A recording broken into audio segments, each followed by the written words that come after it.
Hey gang, JaimeAstin, and we're about to do something different other than fishing. I'm always working on some type of a project. Um, we have Jacqueline's 2015 RAV4, and we're going to put a hitch on it.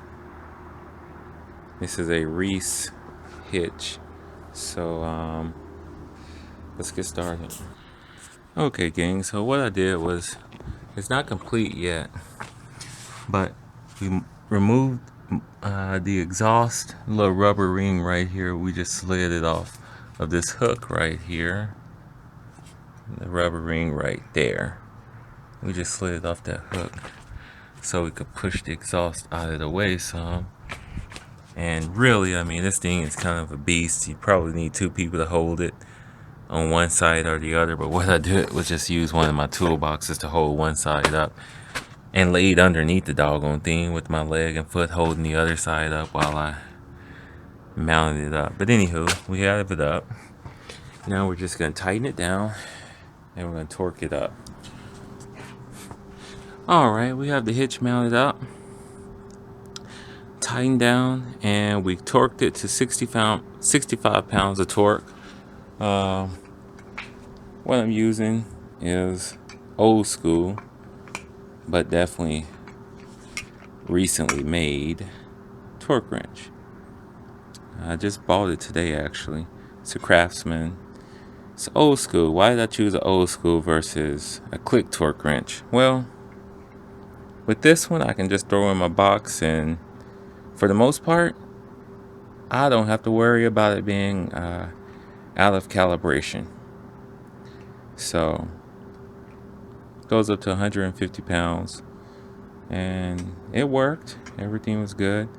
Second thing I used today, which I only use for like removing bolts, it's a gator grip. It's really good when you strip a bolt or something like that, or got something that's hard to get. But for whatever reason, out of all the sockets that I have, I could not find a 19 millimeter. Just so happens the gator grip is a 19 millimeter at full size. So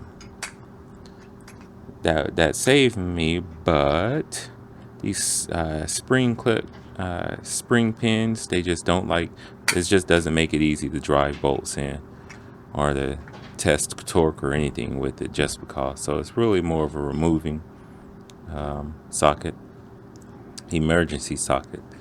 So anywho, we're good on that.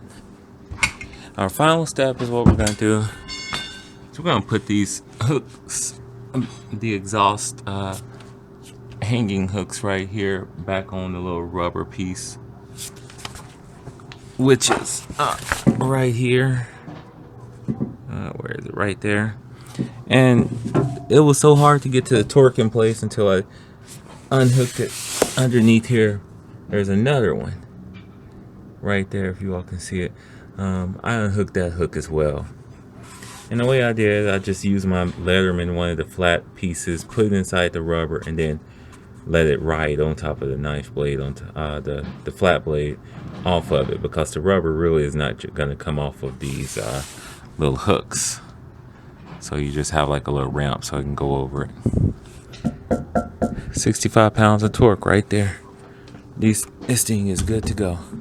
We're not going to put a wiring harness because it's really just to carry bikes for now, but she wants to do a trailer, I'll mount up put the wiring harness on there. All right. The exhaust is now mounted back up, if you all can see that. I don't have my regular cameras with me. I'm using my phone, so I apologize. Everything's mounted back up. It's a fairly clean installation. It was pretty quick. Didn't take any time at all. Let's see if we can't refocus that. Alright, it's fairly quick installation. Didn't take any time at all. We got this Reese mount from Amazon for $102. It was $102. Not bad at all.